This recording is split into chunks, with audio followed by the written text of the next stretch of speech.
We're going to take a brief moment to discuss effective e-communication. Emailing is a commonplace thing within our educational system and our schools nowadays. But what we really need to think about is when we're using email for collaboration, in what ways is it effective and in what ways might it not be? We're going to discuss several different things related to effectiveness for the educational environment. We're going to talk about convenience, factual information, problem solving and issues of conflict, cultural or socioeconomic issues, and legal issues. One of the greatest things about email is its convenience. When you can communicate really effectively with several people at once, say blasting out some information about a meeting to a group of people, or you know that when you have professionals that are all linked to a specific school email account, that you can effectively reach them. It's easy for them to organize the information once they get it, and they can get that information when it's most convenient to them. Email is a great way to communicate details and pieces of information that people especially want to reference again. You can be assured that the information was sent, and you can look in your sent box and see what you sent, when you sent it, and make sure that you had the details correct whenever there is maybe a conflict or some confusion.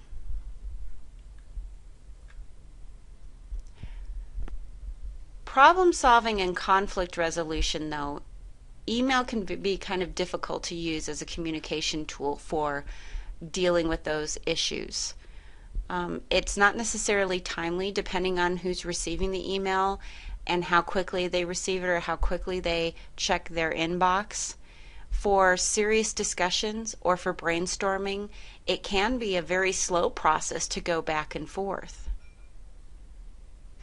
When you're dealing with an entire group, say you're blasting out an email asking for feedback, brainstorming on something with an entire group, it also can be a very slow process, and it can be a process where you've got people replying to all where you didn't intend that, or not replying to all when you did intend that, and you've got kind of emails bouncing back and all over the place.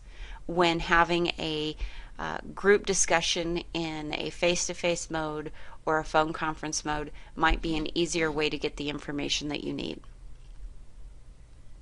The other thing that is limited with email is making immediate corrections when you see that someone is mistaking your information, correcting it right then and there. They're not getting the benefit of your body language or inflections. That is all lost with email.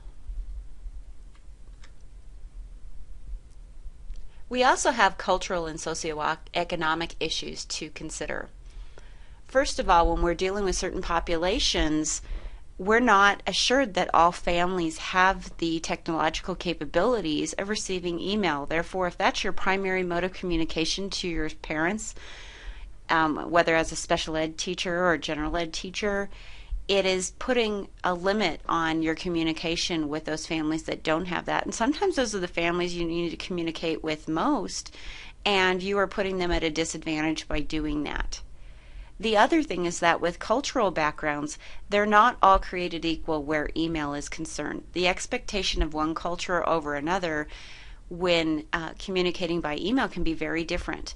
For example, one culture may be very formal, such as the Asian culture may be very formal in how they address and how they speak within an email, and how they sign their emails and whatnot, as compared to some European cultures, maybe very short to the point, almost very short and to the point of maybe coming across rudely.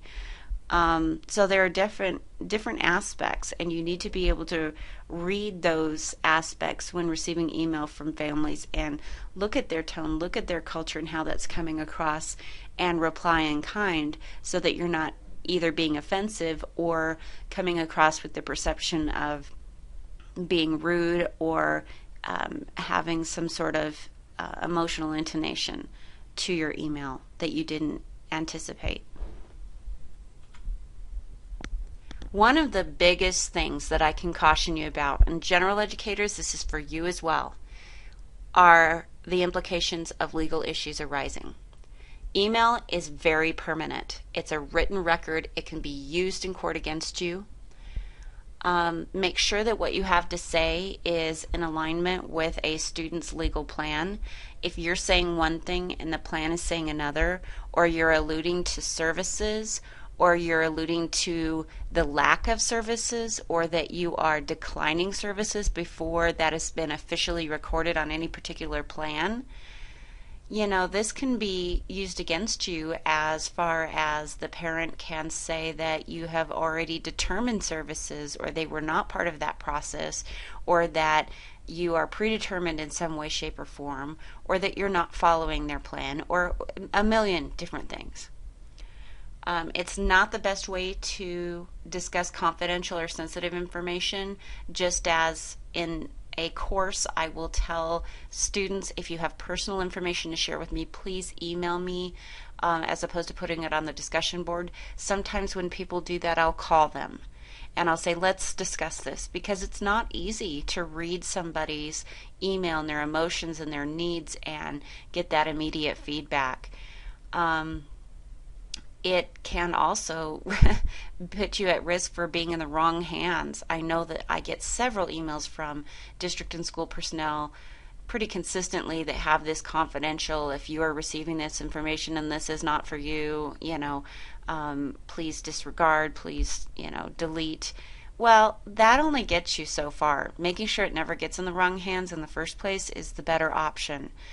And, we often can make a wrong keystroke and all of a sudden it's distributed to the wrong person. I know that I had that happen, or actually another colleague had that happen, and I was fortunate enough to catch it, and it went to sensitive student information, went to a wrong person, and it turned out okay. But it's very easy to do that with email.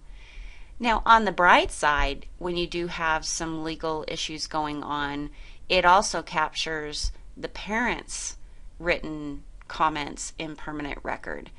And sometimes knowing when you communicated with someone, how you communicated with them, the information you gave them, especially when it's factual meetings, types of arrangements, that can be helpful for legal purposes as well. So it can work against you, and I caution you about that, but also it can be a permanent written record if there's a dispute about, agreements that were made, or meetings that were scheduled or rescheduled, or whatever the case may be. One of the things that I've included in this little mini PowerPoint is a sample communication. So on the next slide, and you may have to have it full screen to be able to read this, this is a real email communication from a real parent to a real teacher.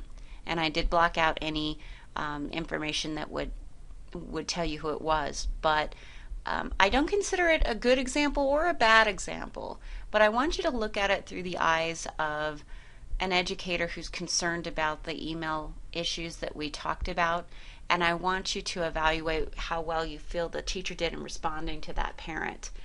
What does the parent's original email tell you, not only about maybe the cultural aspects or the expectations of that email communication, or the content in what was needed, the sensitivity of it, the any of those things, and how well do you feel that the teacher responded to that, and anything that you would have done differently. Now, this isn't something I expect you to turn in. I will put a piece on the discussion board in case you, as an option, want to just let your colleagues and your peers in this class know how you felt about it, but this is purely for your own sake in thinking about those issues. So at this point, I'll give you time to read this email. You can pause the presentation at this point and read it through and make some considerations of your own. Thank you so much.